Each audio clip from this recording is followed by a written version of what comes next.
Hello. जी, हाँ जी। मैं hospital के रिसेप्शन से बोल रहा हूँ सर। कहाँ से बोल रहे हैं? आप जी बोल रहे हो ना? हाँ हाँ, बताइए। आपकी दीदी यहाँ पे अभी आई थी हॉस्पिटल। हाँ।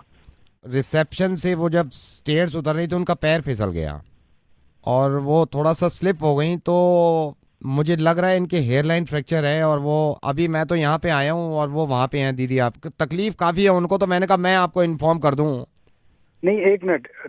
गिरी है वहाँ पे? हाँ, आपकी दीदी हैं, वो रोते हुए बता रही थी कि भैया को फ़ोन कर दो, तो मैंने अपनी हाँ। मोबाइल से किया है। उनका मोबाइल उनके पास है, उसमें भी पता नहीं क्या प्रॉब्लम हो गई, सिग्नल विग्नल जा रहे हैं ना, वो भी गिर गया था। मैंने इसलिए नहीं किया फ़ोन के आप पैनिक करें, आप परेशान मत होना। लेकिन ये है कि आधा पौन घंटे से वो अभी चिल्ला भी रही हैं, क्योंकि हेयरलाइन फ्रैक्चर मेरे को लग रहा है छोटा मोटा है उनके।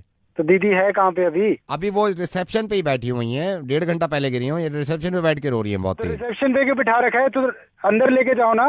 मैं अंदर तो नहीं ले जा सकता सर उनको अभी। अरे क्या पागल आदमी है, तो फोन क्यों कर रहा है फिर मुझे? तो अंदर एडमिट कराना मेरे भाई।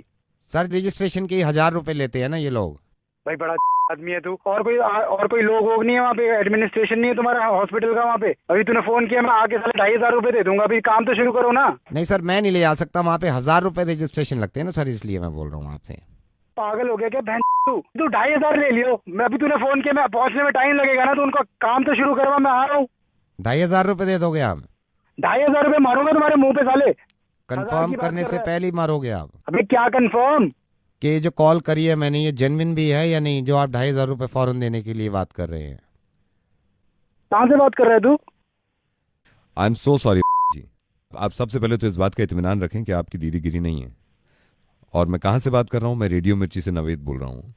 अब ये क्यों बात कर रहा हूँ, प्लीज मेरी इस बात को समझिएगा। मेरी दीदी ठीक है कि नहीं है? आपकी दीदी बिल्कुल ठीक है। क्यों फोन किया है मुझे? जब मैंने फोन किया तो आपने कंफर्म नहीं किया कि ये 2,500 रुपये जो ले रहा है ये इंसान, ये जेन्युइन भी है या नहीं। लेकिन तकलीफ में थे आप और परेशानी में थे, तो 2,500 रुपये आप मेरे मुंह पे मार रहे थे। एक एनजीओ है, इन्होंने ये लिखा था परसों कि नेपाल में जो अर्थक्वेक आया है, वहां के जो लोग परेशान हैं उनके लिए डोनेट करना चाहते हैं, तो हमें कांटेक्ट करें। और आपने नीचे कमेंट में ये लिख दिया कि ये सब झूठ है, इस तरह के धंधे बंद करो, मुझे मालूम है सारे पैसे कहां जाते हैं। आपने कमेंट में ये तक भी लिख दिया, ये मेरा नंबर है, मुझसे पैसे निकलवा सकते हो तो निकलवा के देखो।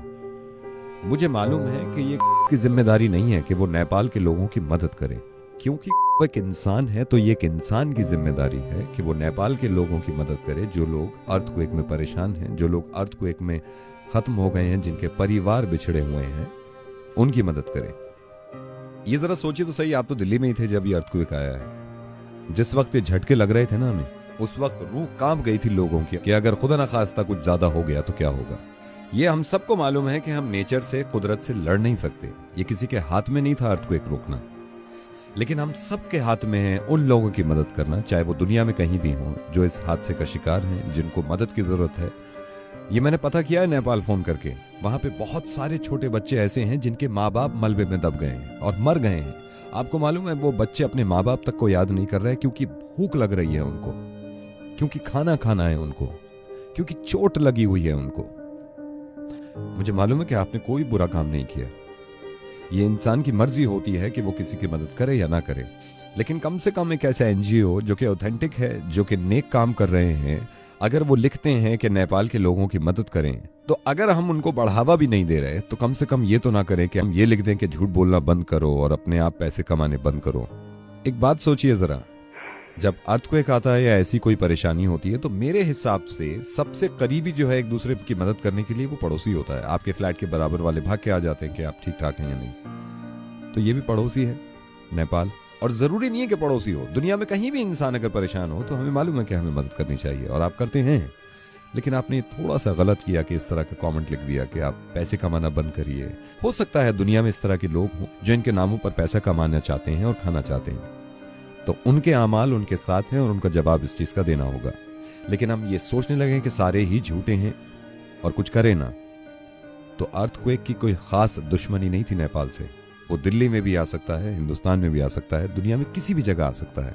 फिर हम ऐसे ही मोहताज होंगे खुदा न खास्ता मदद के, और अगर वो इसी तरह इग्नोर कर दें तो बहुत तकलीफ होगी हमें और हमारे बच्चों को। जरा इस बात को सोचिए कि एक हेयरलाइन फ्रैक्चर से कितनी तकलीफ होती होगी किसी को, जिसकी वजह से आप इतने परेशान हो गए।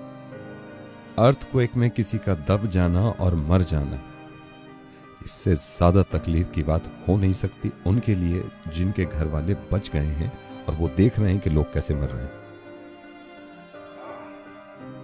I am sorry Naved.